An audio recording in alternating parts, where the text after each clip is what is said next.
So you just got hired for your first job as an elementary music teacher, or you're looking for ways to not feel that anxious feeling you get when your lessons aren't ready for the next day. Or maybe you're feeling like your lessons aren't having the impact that they could have on your students. Come along with me in this last video in my series for new teachers, where I take you on my morning walks and walk you through some of the questions that I had when I first started out as an elementary music teacher. So far, some of the things that we've talked about have been creating seating charts, the routines and structures you should be building, the materials that you may need, the budget that you will need to get those materials, a great visual earn system, and planning out some of those long-term goals. This video is about bringing all of that together and using it to help you plan your lesson plans that you will need to use day by day. But before that, for new music educators, you might also be considering either you're at a school where you have the ability to create your own curriculum, or maybe you do have a budget that would allow you to buy one. When it comes to that, I have two pieces of advice, more like three. Your lessons and structure need to align with your firework. In a previous video all about building your routines and your structure for your lessons, we talked about finding your teacher fireworks, the things that you love to teach, and blending those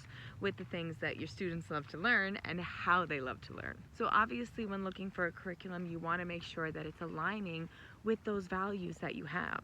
And number two, you want to make sure that if you are purchasing a curriculum, you need to see where it is aligning with the national standards and your state standards. You also want to try to find a curriculum with more than just lessons offered. I'm a proud creator of my own curriculum and have used it as a membership for other music educators for the last 4 years. For the rest of the summer, I will be giving access for 2 free months for our full membership. That includes access to our full curriculum, assessments that move, our entire video catalog of movement breaks, of course, all of our scarf dances, and I do mean all, and over 20 hours of professional development. So check out my full curriculum and see if it aligns with the kind of teacher that you want to be. Now, this curriculum was 7 years in the making when I first got my job at my elementary school, and the curriculums that I was researching weren't fitting with my fireworks and also didn't fit in with my very small budget. If you are thinking of creating your own curriculum, know that I spent probably the first 3 years of my job as an elementary music teacher going right from my job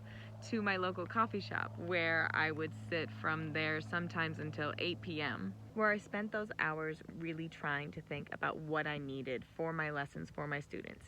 Now, do I think that I overdid some things? Yes, I do. Do I think that I had to stumble and fall through a lot of different issues? Yes, I do.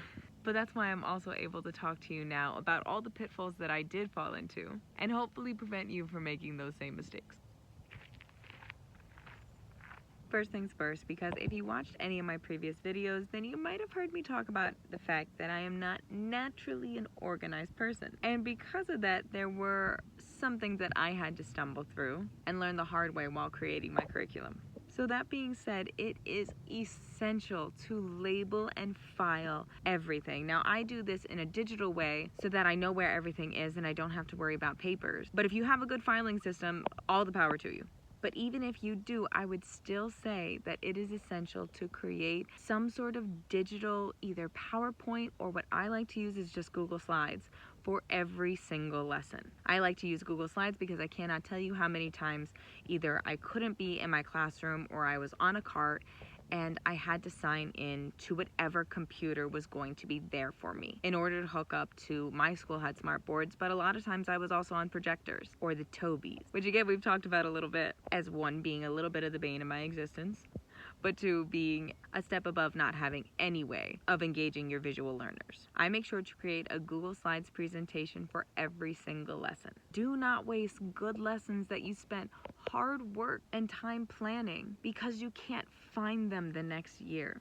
Even if you have a lesson that doesn't require you to use the smartboard or projector or whatever you have, still make some sort of Google slide and number it with the right week and use it as an opportunity to write yourself some notes for what you did, what went well, what didn't, and what you would change for next year. Because before you know it, it will be next year. And again, if you do have access to a smartboard, a projector, a Tobii, the projectors that they have now are great quality and can be ridiculously cheap. then it's time to use it. You will have a variety of lessons every single day with different students, different ages, different grades, and different goals that you're setting for themselves and you. Having some sort of presentation will help you to remember and give you a map to follow about what goals you were trying to reach, instead of thinking that we're going to remember what we were doing every moment of every single day. It's also a great tool to use to remind yourself when your students may need a movement break. In a study just recently reviewed by the CDC, we found that students ages 5 through 10 and beyond only have an attention span when they're passively learning, meaning they're not actively engaged, of only 5 to 10 minutes. That means that you have roughly 5 to 10 minutes before you start losing their engagement. And that's because students do learn best when they are actively engaged, meaning having an experience and being a part of the learning, not just hearing someone tell them what they need to know. Along with your fireworks, use the routines and structure video to also help remind yourself that you do not need to reinvent the wheel and have lessons that need to be vastly different from one another. Giving yourself and the students a structure to follow ensures that they know the expectations and you're able to learn what works best for them by giving them all that they need to succeed. You can give yourself a guideline to follow while still changing how you introduce new information, while still using the same overall structure and routine. And this does not get boring, especially when you are ensuring that you are adding in the movement breaks that they need. Now, adding in any sort of movement break, from something as basic to taking a couple minutes to put on one of the YouTube videos and have them run along with the little cartoon characters in some of these movement breaks, is essential to making sure that you're giving your students a chance to move, a chance to reset, and then re-engage and focus. Now, I have a lot more information on how to transition students in between these times, and I definitely have more information on how to use movement to its most effective when teaching music. Because giving your students the chance to move is essential. But luckily for us, we're music teachers. And because everything we teach is abstract, meaning until you have an experience with dynamics, articulation, pitch, tempo, texture, form, so on and so forth, it's all just words. But the second that you have an experience on it, you can truly understand what that means. Now, if you're someone who's interested in learning how to incorporate meaningful movement into every aspect of your classroom, to get your students understanding the fundamentals more, giving them active experiences on it, being able to sing without the stress. And if you've ever dealt with reluctant singers, you know how frustrating that can be. Using movement as an amazing way to gather the data that, instead of students just taking vocabulary tests, actually shows them using the skills, and maybe even learning some scarf dances to help them connect not only with the fundamentals but with classical music, making it easier for you to teach, and how all of this will help you to not manage behavior but prevent it. If you're interested in learning more about that, make sure you are signed up for my Soaring Summer of Free, where included in this you will also have a 5-week course that I have developed that takes the 20 plus hours of professional development that I also created and turns it into small bite-sized clips, where every day you will get a short 5-minute clip to watch and 5 workbooks along with it to keep track of everything that you're learning and make sure that it will matter for your classroom. In other words, making sure we're not passively learning, but actively learning.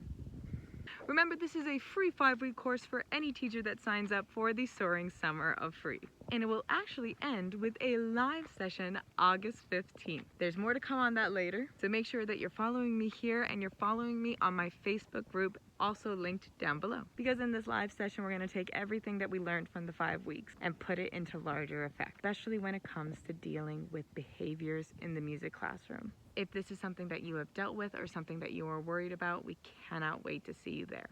Lastly, when lesson planning, make sure that you're not only filling it with your long-term goals, your short-term goals, how you're going to be planning for concerts and other events like that, filling it with key movement breaks and ways to gather data. Don't forget about all the different resources that you have at your fingertips to make sure that you're giving them active experiences on all the fundamentals.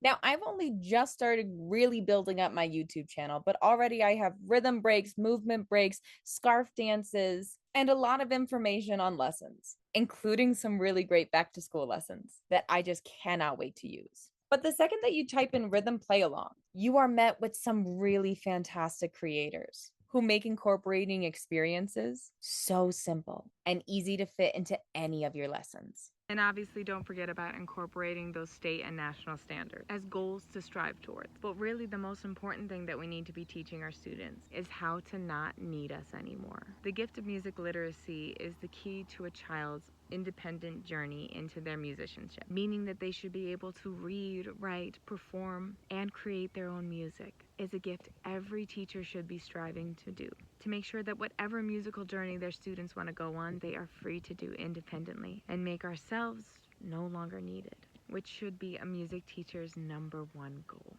So it is a sad one. And on that note, I hope to see you at this live session coming up August 15th. If you did miss it, I usually try to record these sessions and post them up on my Facebook page. So make sure you're following us along there. Ooh, did I mention like and subscribe?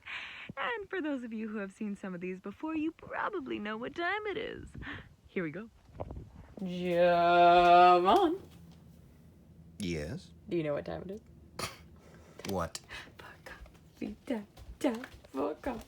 Alrighty, until, well, actually there might not be a next time from this one, so I hope that you got something inspirational from this, that there was some information that was valuable to you. And yeah, just make sure that you are liking, subscribing, and following along, because even though this series is done, this will definitely not be my last time posting.